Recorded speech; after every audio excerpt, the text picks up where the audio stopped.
Bom dia, boa tarde, boa noite, nono. Tudo bem com vocês, pessoal? Eu espero que sim. Professor David aqui, vamos iniciar mais uma aula de português, tá bom? Nessa aula nós iremos trabalhar a interpretação textual. Como vocês sabem, nossa segunda aula é sempre de interpretação, tá bom? Vamos trabalhar aí a responder a página 774, que foi a atividade passada para vocês na última aula, tá bom? Onde nós trabalhamos aí o gênero textual reportagem, né? Para conferir aqui, se foi esse mesmo, notícia, sim.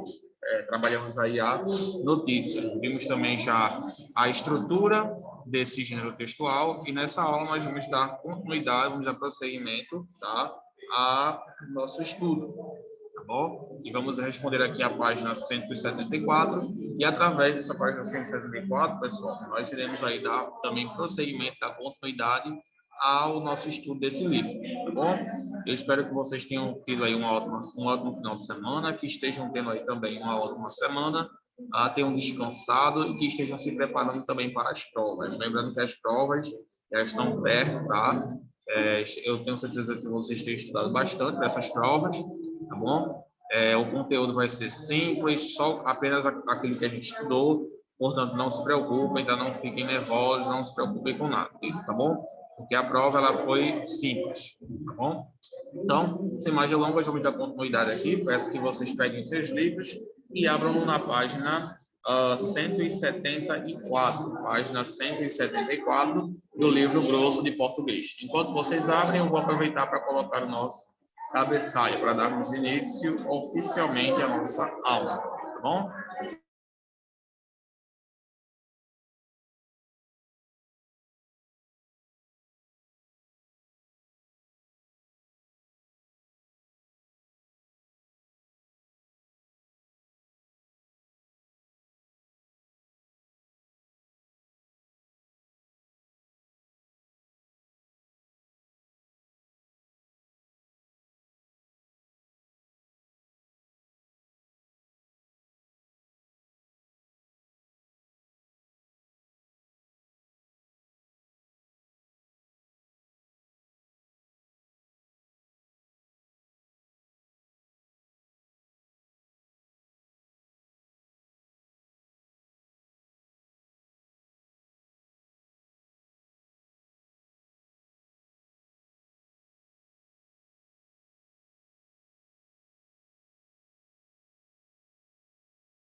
Ok, pessoal? Estava passando com a turma aqui, perdão a demora.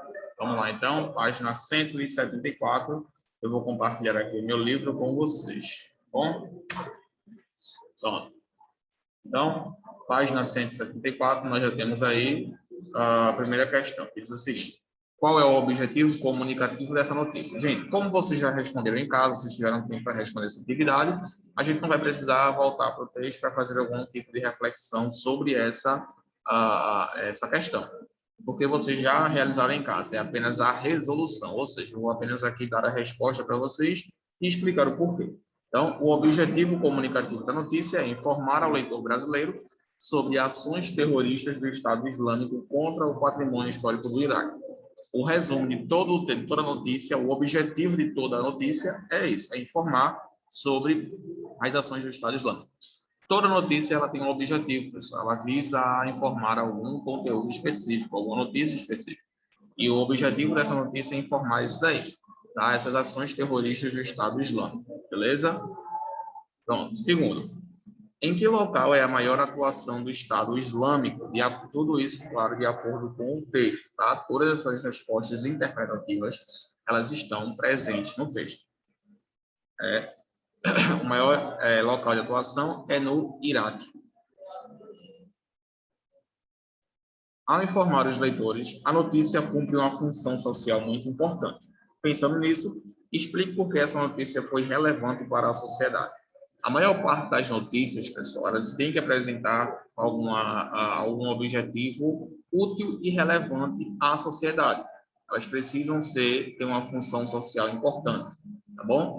Então, essa função social, ela se refere aí àquilo que a notícia ela vai trazer para a sociedade, a contribuição para a sociedade. Então, que tipo de contribuição essa notícia ela traz? Além de nos alertar sobre esses ataques terroristas, tá?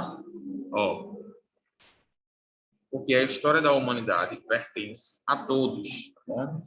E não podemos tolerar que grupos extremistas estejam destruindo um patrimônio que é de todos. Então a função social foi de conscientizar, de fazer as pessoas sentirem esse desejo de revolta e queiram lutar contra essa causa, tá bom? Porque são pessoas que estão destruindo, além de vidas, né, patrimônios, tá bom? Patrimônios que são consagrados à humanidade. E o pior de tudo, estão tirando vidas, e eles não têm o direito de fazer isso.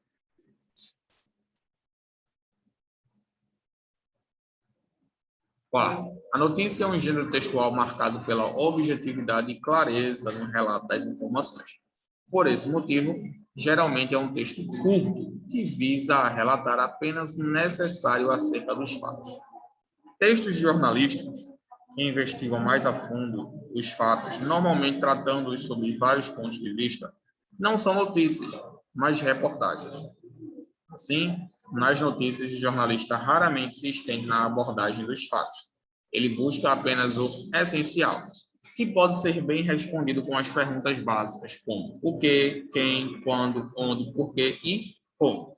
Pensando nisso, releia o texto e retire as respostas, se houver, dessas perguntas básicas. Ou seja, pessoal, a reportagem, a notícia, ela precisa apresentar aí alguns porquês.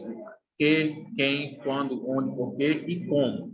Se tivermos todas as respostas para essas perguntas, então a nossa notícia ela estará completa e estará veiculando uma informação verídica e uma informação digna de confiança, tá bom? Então agora vamos releia o texto e retire respostas, se houver, dessas perguntas básicas. Ou seja, vocês vão encontrar respostas para essas perguntas. O quê?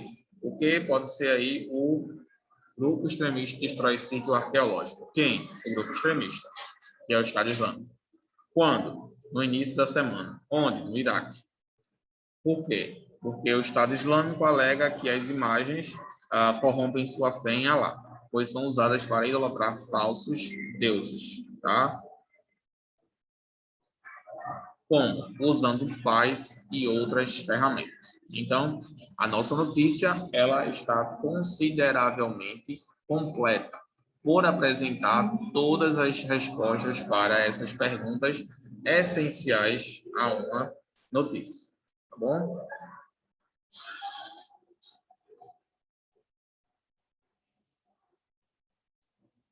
A gente tem aí Malak e o Bar. Curta-metragem, foi vencedor do Festival Internacional de Criatividade de Cannes 2016. Aborda a trajetória de uma garota síria sobrevivente em uma embarcação de refugiados que cruzou o Mediterrâneo. A abordagem do tema sobre sensibilidade em uma produção audiovisual nos permite diferentes níveis de reflexão e traz à tona a necessidade de compreendermos as manifestações artísticas como produções tão relevantes quanto as notícias que consumimos diariamente. Então, se vocês quiserem assistir esse filme, é uma boa, tá bom? Ele fala sobre esse refúgio as pessoas que moram nesses locais que estão em guerra, como, por exemplo, a Síria, que é um local que nunca, na verdade, teve paz, né? Vai ajudar bastante vocês a compreenderem esses conflitos internacionais entre nações envolvendo questões religiosas e políticas. Pronto, quinto. Vamos lá agora na página 175. Um dos mecanismos textuais que ajudam o autor de um texto a ser claro e objetivo é a coesão. A coesão é responsável, entre outras coisas, pela relação textual entre palavras e expressões, evitando repetições desnecessárias. Para entender melhor como esse importante mecanismo textual funciona, releia atentamente o segundo e o terceiro parágrafos, logo abaixo, e em seguida procure responder às questões propostas. Aí temos aí, o Estado Islâmico também divulgou na semana passada um vídeo em que destruía artefatos assírios em um museu em Mossul, cidade localizada a 30 quilômetros de Nimrud, no Iraque. Relatos também dão conta de que extremistas incendiaram uma biblioteca na mesma cidade, junto com mais de 8.000 manuscritos. Essa onda de destruição de patrimônios históricos e culturais gerou revolta entre autoridades e pesquisadores. Eles estão apagando nossa história, disse o arqueólogo iraquiano Lamia Al-Gailani.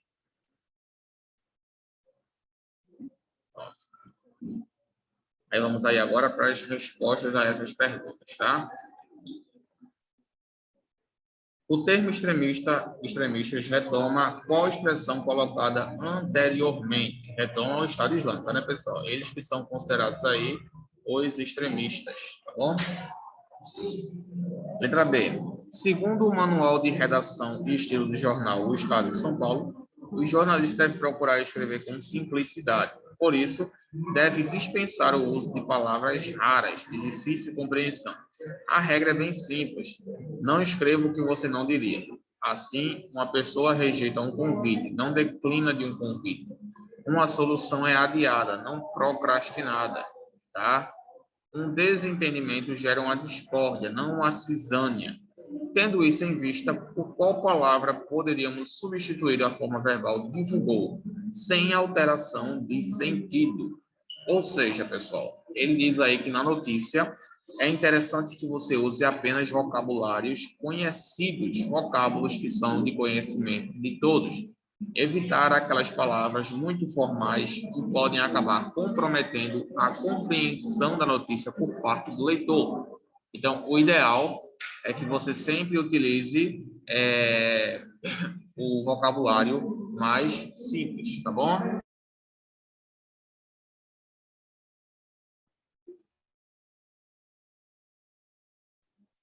Tá? Que você sempre use o vocabulário mais simples, porque isso vai ajudar o leitor a compreender melhor a sua notícia e vai te ajudar a não ser mal compreendido. Então, nesse caso aí, poderíamos substituir a palavra divulgou por qual palavra sem alterar seu significado? Poderíamos substituí-la por publicou, tá bom? Publicou seria a palavra pela qual poderíamos substituir a palavra aí, divulgou, tá bom? Por quê? Representa o mesmo significado, porém, sem alteração de sentido, tá bom? Sem alteração de sentido.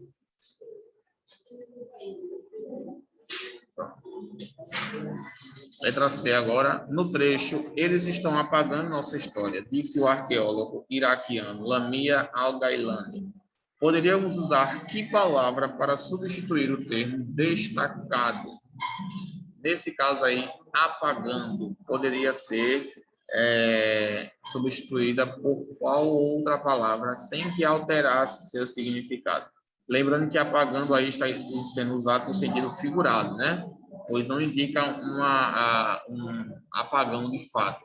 Indica o quê? Indica que eles estão destruindo, né? Que eles estão o quê? Acabando com a história deles, estão eliminando, tá? Então, nesse caso aí, seria uma palavra no sentido figurado. Então, por qual palavra nós poderíamos substituir aí a palavra apagando?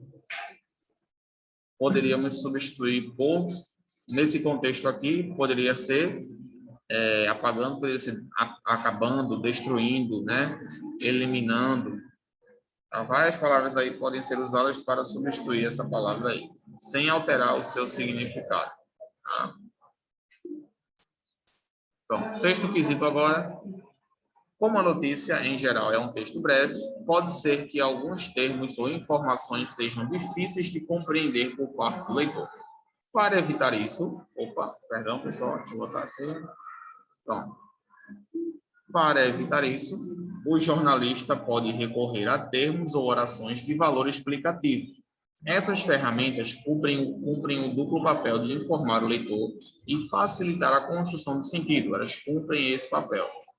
Pensando nisso, leia os trechos abaixo, observando os termos destacados. O que elas cumprem aí?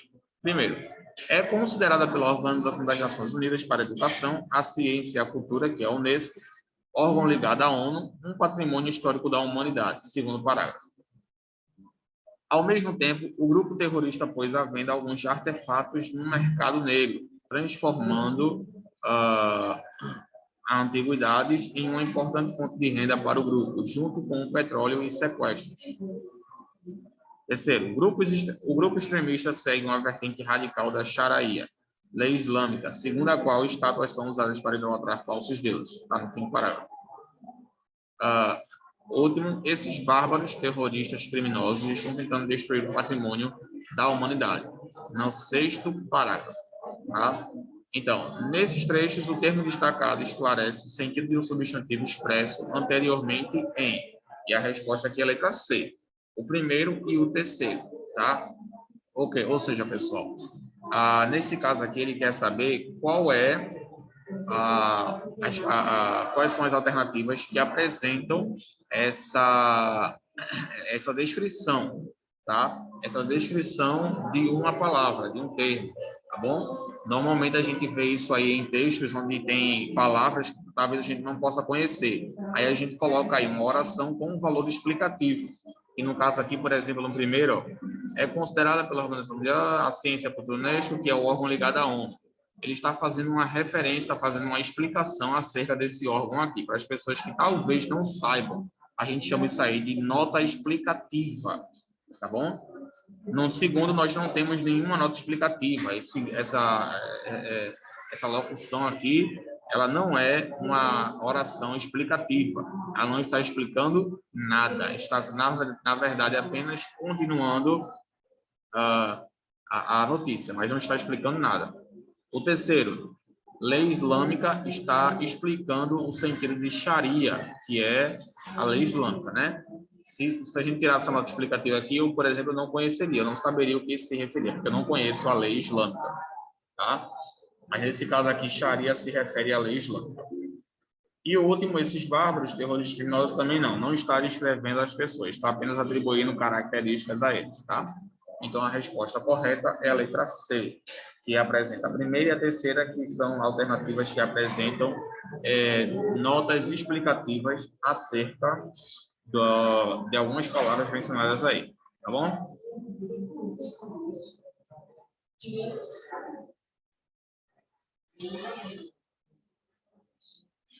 Pronto, pessoal. Então, finalizamos essa primeira parte aqui do nosso livro. Deixa eu compartilhar aqui com vocês, só um minutinho.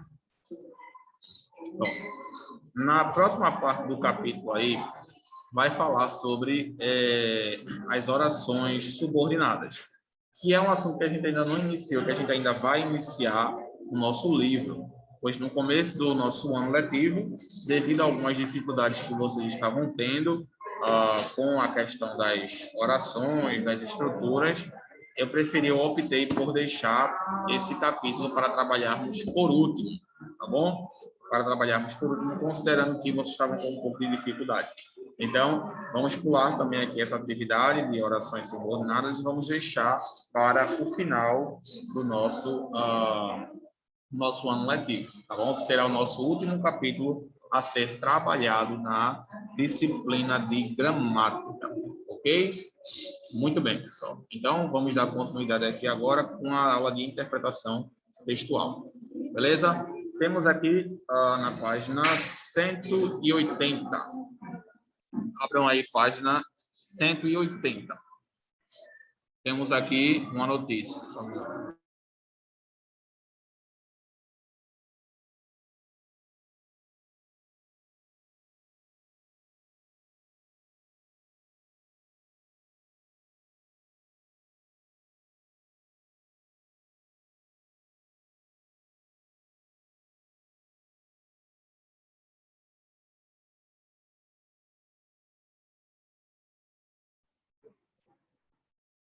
Então, vamos lá, pessoal. A página 180 tem o primeiro quesito aí. Diz o seguinte: leia a notícia e, em seguida, indique a oração subordinada adverbial mais adequada para completar as lacunas dos períodos. Considere as informações presentes no texto. Aí temos aí: ciclone provoca ondas gigantes em Fernando de Noronha. Desde quarta-feira, o arquipélago é atingido por ondas de mais de 4 metros. O swell, como é chamado por surfistas e meteorologistas, se originou no Oceano Atlântico Norte. Como um dos exemplos da teoria do caos, em que borboletas da Austrália podem causar uma tempestade nos Estados Unidos, um ciclone no Atlântico Norte está provocando ondas gigantes de mais de 4 metros em Fernando de Noronha. Chamado pelos meteorologistas e surfistas de swell, o fenômeno está ocorrendo desde quarta-feira na ilha, a 545 quilômetros do Recife. A diferença entre uma onda comum e um swell, explica Valdir Inocentini, meteorologista do Instituto Nacional de Pesquisas Espaciais, o INPE, está no período, ou seja, o tempo registrado entre a passagem de duas cristas. Em uma onda comum, o período é de menos de 10 segundos. No swell, é de cerca de 15 segundos. O ciclone extratropical ocorre em ambos os hemisférios e está associado tanto a frequentes quentes quanto a frias. Inocentini descarta a relação do swell com mudanças climáticas globais, a exemplo do aquecimento do planeta. As ondas acontecem sempre que há vento soprando sobre o mar. O swell é a mesma onda que causava dificuldades aos portugueses que dobravam o Cabo da Boa Esperança, na África, e a mesma que ocasiona a ressaca, ensina. Os ventos que estão originando o swell em Noronha são da ordem de 18 a 20 metros por segundo, percorrem aproximadamente 6.000 quilômetros até a ilha. Ao percorrer o Atlântico, o swell se propaga por profundidades de até 500 metros. Quando se aproxima da praia, a profundidade diminui, a energia é reduzida e a onda acaba se dissipando, sem provocar danos. O swell pode também se originar no Atlântico Sul. O surfista e engenheiro de pesca Rodolfo Aureliano de Mello, em Noronha há 15 anos, diz que nunca viu um swell tão alto. Teve um forte em 99, mas esse parece maior. Embora altas, as ondas não estão favoráveis ao surf. Segundo ele, esse swell é do norte, mas o vento está soprando do leste. O mar fica uma bagunça. O pós-swell, no entanto, é favorável aos surfistas, segundo Aureliano. Quando se dissipa, o fenômeno costuma cavar o fundo da praia, permitindo a formação de melhores ondas. Muito bem. Então, temos uma atividade aqui que eu vou deixar para nós respondermos na nossa próxima aula, tá bom, gente? Vamos finalizar por aqui. Eu espero que vocês tenham se atentado às dicas que eu dei acerca da notícia e espero que vocês tenham entendido toda a estrutura da notícia. Tá bom, pessoal? Fico por aqui, então. Qualquer dúvida que vocês tiverem, estou à disposição de vocês lá no Class, beleza? Lembrando aí, nossas provas já estão chegando, estudem bastante, tá? Não será uma prova difícil, apenas os conteúdos que nós já vimos nas aulas passadas. Beleza, meus queridos? Fiquem com Deus. Ótima semana para vocês, bom descanso, bons estudos e na próxima aula estaremos de volta, se Deus quiser, para dar continuidade aos nossos estudos. Amanhã, nossa aula de gêneros textuais, tá bom? E semana que vem, continuamos com gramática e produção textual. Boa semana para vocês, bom descanso e nos vemos amanhã na nossa próxima aula. Qualquer dúvida, podem ir lá no Class. Tchau, pessoal. Bom descanso para vocês.